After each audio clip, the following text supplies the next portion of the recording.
അസ്സലാമു അലൈക്കും വറഹ്മത്തുള്ളാ. അപ്പോൾ ഇന്ന് നമുക്ക് എടുക്കാനുള്ള പാഠം പീച്ച് പൂന്തോട്ടം എന്ന് പറയുന്ന ഒരു ജപ്പാനീസ് ഡോക്യുമെൻ്ററിയുടെ തിരക്കഥയാണ്. അപ്പോൾ തിരക്കഥ എന്ന് പറഞ്ഞാൽ നമുക്കറിയും എന്താണ്, സാധാരണ സിനിമകൾ ഡോക്യുമെൻ്ററികളൊക്കെ ചെയ്യുമ്പോൾ ഓരോ സീനും ആ സീനിൽ എന്തൊക്കെ അടങ്ങിയിരിക്കണം, ഏതൊക്കെ രൂപത്തിൽ അതെടുക്കണം എന്നുള്ളതിൻ്റെ വിശദമായൊരു കഥ പോലെയുള്ള ഒരു അവതരണം എഴുതുന്നതിനെയാണ് സാധാരണ തിരക്കഥ എന്ന് പറയാറുള്ളത്.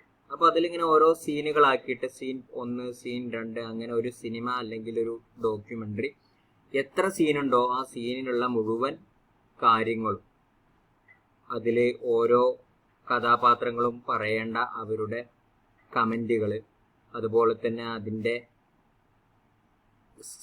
സ്ക്രീനിൽ ഉണ്ടായിരിക്കേണ്ട കാഴ്ചകൾ, ഇതൊക്കെ അതിൽ വളരെ വിശദമായിട്ട് പ്രതിപാദിക്കുന്നുണ്ടായിരിക്കും. അപ്പം അങ്ങനെയുള്ള ഒരു ജപ്പാനീസ് ഒരു ചെറിയ ഡോക്യുമെൻ്ററിയാണ് പീച്ച് പൂന്തോട്ടം എന്നുള്ളൊരു ഇതിലൂടെ അവതരിപ്പിക്കുന്നത്. അപ്പോൾ ഇതിൻ്റെ മെയിൻ തീം എന്താന്ന് വെച്ചാൽ പ്രകൃതി സംരക്ഷണവുമായി ബന്ധപ്പെട്ടുള്ള ഒരു തീമാണ്. അപ്പോൾ അതിൽ പറയുന്നത് എന്താ വെച്ചാൽ, ഫസ്റ്റ് സീനിൽ ഒരു കുട്ടി ഒരു ട്രേ എന്ന് പറഞ്ഞാൽ നമുക്കറിയാം, നമ്മളെ വീട്ടിലൊക്കെ അതിഥികൾ വരുമ്പോൾ ട്രേയിൽ ചായ കൊണ്ടുകൊടുക്കും അല്ലേ. അപ്പം ഒരു ട്രേയിൽ കുറച്ച് ചായ കൊണ്ടുപോകും. ആ ചായ ആർക്കാണ് കൊണ്ടുപോകുന്നത്, അവിടെ ഒരു 6 പെൺകുട്ടികൾ ഇരിക്കുന്നതായിട്ട് കാണുന്നുണ്ടായിരിക്കും. അപ്പോൾ ഈ ചായ കൊണ്ടുവരുന്നത് ഒരു ആൺകുട്ടിയാണ്. അപ്പോൾ അവിടെ കുറച്ച് 6ഓളം പെൺകുട്ടികൾ ഇരിക്കുന്നുണ്ട്.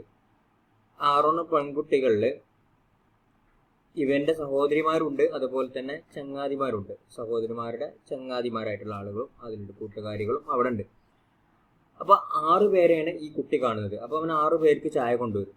അപ്പോൾ ശരിക്കും അവിടെ 5 പേരെ ഉണ്ടാവുള്ളൂ. അപ്പോൾ ഒരു കുട്ടിയെ ഇവൻ അധികമായിട്ട് കാണുകയാണ്.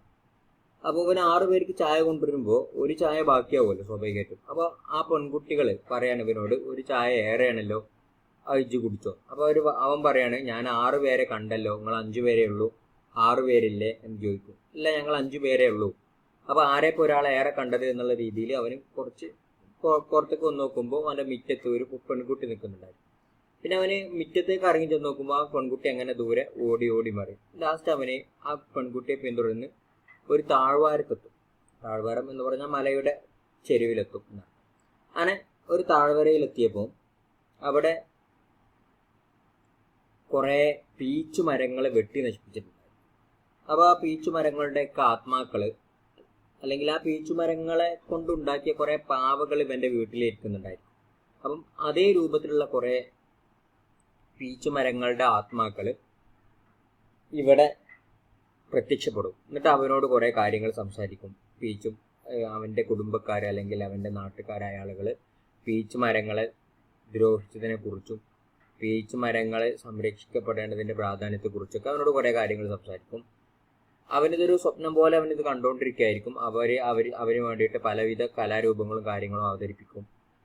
ലാസ്റ്റ് ആ കാഴ്ചകളൊക്കെ അപ്രത്യക്ഷമായി പോകും. അവന് പണ്ടത്തെ പോലെ തന്നെ, അല്ലെങ്കിൽ ആദ്യത്തെ രൂപത്തിൽ കുറേ വെട്ടി നശിക്കപ്പെട്ട പീച്ച് പൂന്തോട്ടം മാത്രമാണ് അവന് കാണാൻ കഴിയുക. അപ്പോൾ അങ്ങനെയുള്ളൊരു സീനിലാണ് ഇത് അവസാനിപ്പിക്കുന്നത്.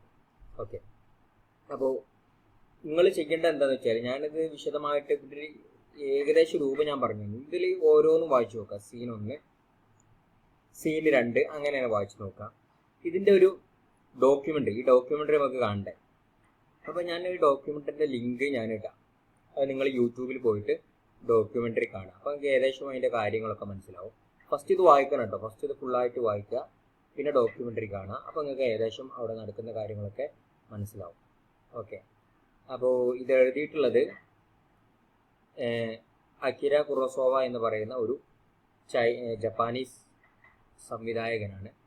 പിന്നെ ഇത് പരിഭാഷപ്പെടുത്തിയിട്ടുള്ളത് നദീം നൗഷാദ് എന്ന് പറയുന്നതാണ്. ഇതിൻ്റെ അർത്ഥവും കാര്യങ്ങളൊക്കെ ഞാൻ നമ്മളെ ഗൈഡിൽ നിന്ന് എടുത്തിട്ട് ഫോട്ടോ ആക്കിയിട്ട് വിട്ടുതരാം. അപ്പോൾ അത് എഴുതണം. ഓക്കെ,